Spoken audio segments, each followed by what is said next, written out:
গত ভিডিওতে তো দেখেছেন আমরা এসেছি হুমায়রার নুন্নুমার বাসায়। সেখানে দুপুরে খাওয়া দাওয়া করে একটু ঘুমিয়েছিলাম, উঠে এখন বের হয়ে যাচ্ছি হুমায়রার দাদুর বাসায় যাওয়ার উদ্দেশ্যে। এই তো আমরা বেরিয়ে যাচ্ছি, আর নিচে নামতেই দেখি আপুর ভাড়াটিয়ার ছেলেটা একটু ছোটই, বেশি বড় ছিল না, ও মাছ ধরে নিয়ে এসেছে বড়শি দিয়ে। হুমায়রাও মন দিয়ে মাছটা দেখছিল। মাছটা দেখে আমার খুবই পছন্দ হচ্ছিল আর খুবই ভালো লাগে, কি সুন্দর বড়শিতে করে এত বড় একটা মাছ ধরে নিয়ে এসেছে। তো এই জন্য আমি একটু ভিডিও করে নিয়েছি। আর এই যে এই জায়গাটা দেখছেন না, আপুর বাসার সামনের যে জায়গাটা, এই জায়গাটা আমাদের জায়গা। আই মিন হুমায়রার বাবা আর আপু একসাথেই জায়গা করেছিলেন, কিনেছিলেন। আপু বাড়ি করে ফেলেছেন আর আমাদেরটা এখনো আছেন। যদি আল্লাহ সহায় হন, হয়তো কোনো একদিন আমাদেরও এখানে বাড়ি হবে, এবং আপুর বাড়ি আমাদের বাড়ি একটা বাড়িই হবে। এখানে কাঁঠাল এবং আমের ফলের বস্তা তো আমরা নিতে পারবো না, এজন্য আপুর ভাড়াটিয়া ছেলের কাঁধে চড়িয়ে দিলাম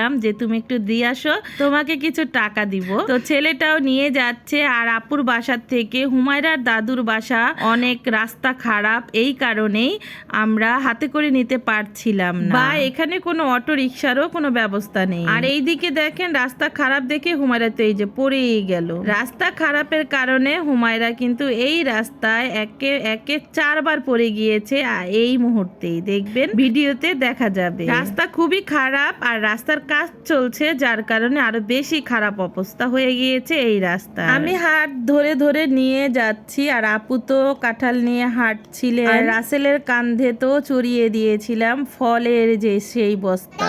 দেখেছেন রাস্তার কি অবস্থা? ওই যে দেখেন আপু কাঁঠাল হাতে করে নিয়ে আপু চলে যাচ্ছে, আস্তে আস্তে হাঁটতেছে, আর আমি হুমায়রাকে নিয়ে হাঁটছিলাম। এরই মধ্যে হুমায়রা বলল তার নুন্নুমার কাছে যাবে, তো দিল একটা দৌড়, বলল যে আমি নুন্নুমার কাছে যাই। তার নুন্নুমা তো হাঁটছিল আর ওই যে যাচ্ছিল।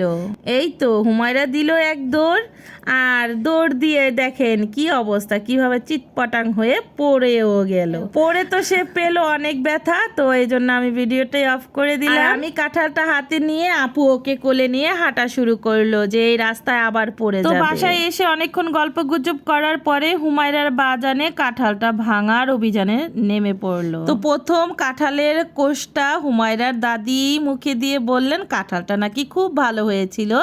আলহামদুলিল্লাহ, শুনে অনেক ভালো লাগলো। তার প্রবাসী ছেলের টাকাটাও হককে লাগলো তার মায়ের পছন্দ হয়েছে বলে। এইদিকে তো অনেক রাত হয়ে গিয়েছে গল্প গুজব করতে করতে, এখন বাজে রাত 10টা। তো আমরা নেমে পড়লাম হুমায়রা দাদুর কাছ থেকে বিদায় নিয়ে হুমায়রা নুন্নুমার বাসায় চলে আসলাম। আর হুমায়রা দাদুর বাসার নিচতলাতেই একটা স্বপ্ন বাজার আছে, সেখান থেকে হুমায়রার জন্য কিছু চকলেট কিনে নিলাম। এখন বাসায় আসার পরে আপু একটু মাংস ভেজে নিচ্ছিল হুমায়রার জন্য, আর আমরাও খাবো বলে। হুমায়রার দাদু বলে দিয়েছেন কালকে যাতে তাদের বাসায় খাওয়া দাওয়া করি।